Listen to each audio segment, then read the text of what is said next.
নমস্কার বন্ধুরা, welcome to my channel. আজ আমরা পৌষ পার্বণ স্পেশাল গুড় দিয়ে পিঠে বানাবো, সেই ভিডিও তোমাদের দেখো, চলো দেখাই। আজ বানাবো পৌষ পার্বণ স্পেশাল গুড় পিঠে। তার জন্য চালগুলোকে আগে থেকে 1-1.5 ঘন্টা মতো ভিজিয়ে নিয়েছি। এবার চালগুলোকে জল থেকে ছেঁকে ভালো করে বেটে নিতে হবে।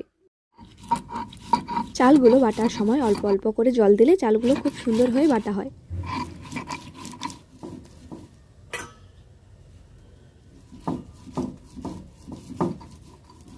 চালগুলোকে ভালো করে বেটে নিয়েছি। এরপর নিয়েছি ময়দাটাকে চালের বাটাতে দিয়ে দেব।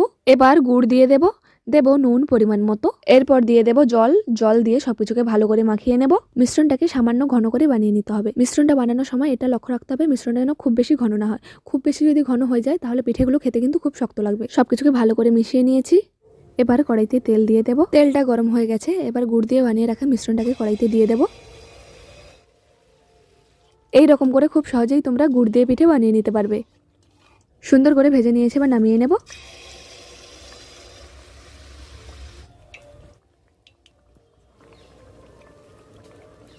সুন্দর করে লাল লাল করে ভেজে নিয়েছি, এবার নামিয়ে নেব।